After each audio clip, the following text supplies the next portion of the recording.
Can you captivate the visitors to a national park with your majestic trees and leave them speechless with the beautiful falling leaves in Bosk?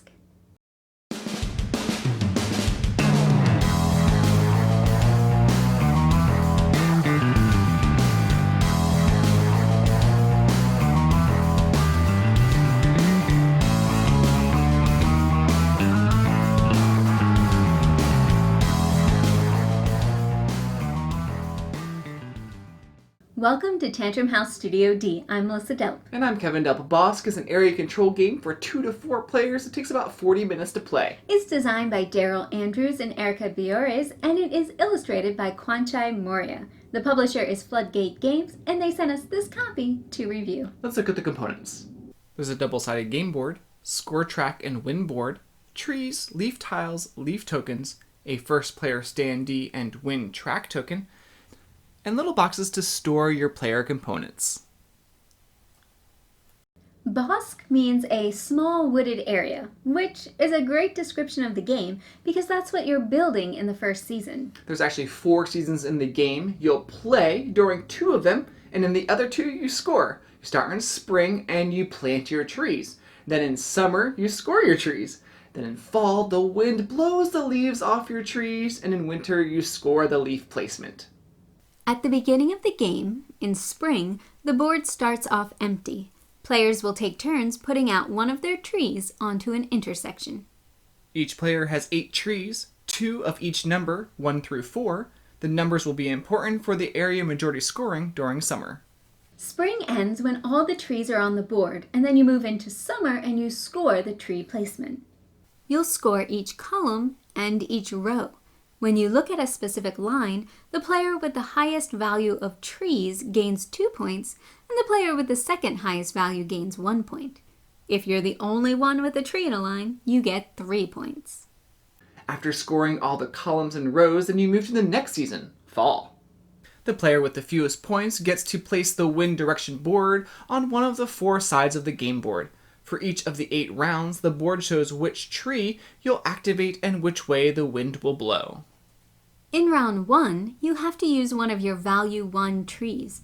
On your turn, you choose a leaf tile to determine how many leaves fall, and then you place them in the direction of the wind. You start from the base of your tree and put it on one of the 2 spaces in the wind's direction. Then the next leaf has to travel in the same direction onto one of the 3 adjacent tiles in that row. You continue placing your leaves until you've reached the limit on your tile. Then you remove your tree from the board. After each player has placed their leaves, you move on to the next round. The person who played the lowest numbered leaf tile gets to start. If you want to cover someone's leaf, you pay a penalty. You have to discard some of your leaves, reducing the amount that you can play that round. You can choose to play your squirrel tile instead of a numbered tile. The squirrel can jump on a pile of leaves without a penalty, and nothing can cover a squirrel. After 8 rounds, there won't be any more trees on the board, and you won't have any more leaf tiles, so it's time to score the leaf placement.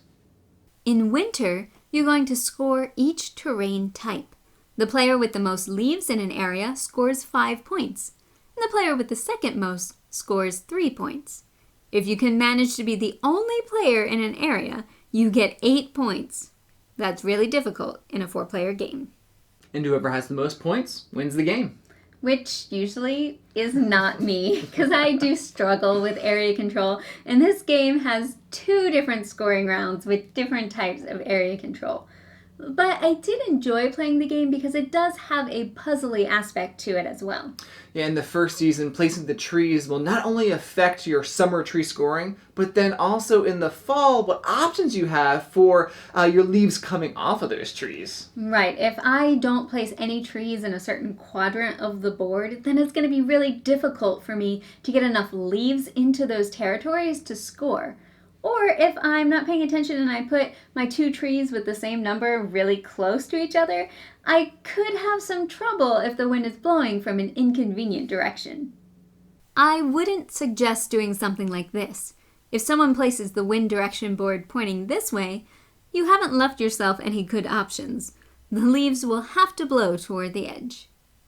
There's not really any variability to the game with the game components because you're going to set up the game the same way depending on the player counts. But there's a lot of replayability in the game as players make different choices. Players are playing each other as you anticipate and react to what each other are doing in the game, where those trees are going, where the wind is blowing, and even where the leaf tiles will be placed. It's that push and pull that really keeps you on your toes. I may have a certain plan in mind, but if Kevin puts his trees or leaves somewhere I wasn't expecting, I'm going to have to shift gears and maybe do something different in order to keep control. Yeah, and there's the hand management too with the leaf tiles. You have 8 of them, but it's up to you what order you play them. Right, do I play some of the lower ones first or maybe the higher ones? When do I play that squirrel tile? And I'm thinking about all of that as I'm looking at the different directions that the wind is blowing. The overall aesthetics of this game translate perfectly with the theme. A couple critiques that I have are that I wish the tree colors were not so similar to each other. Maybe a brown color or something like that would be good. The good news is that the trees all do have different shapes. My other critique is I wish the trees were different heights. I think that it would help players to see at a glance the different numbers to help with gameplay. I think the components are definitely a big draw. There's something inherently enjoyable about placing those 3D trees and the leaf tokens and that cute little squirrel. And for me, as someone who doesn't really like area control games, I'm still willing and actually even enjoy playing this one, even though I will probably never win it. And I think it is because of the beautiful components and the non-combative theme. And it also helps that it's not a long game either. And I love spatial games. So if you enjoy area control games, if you like this woodland theme, then check out Bosk from Floodgate Games coming to retail this summer. And we'd love you to subscribe to Tantrum House.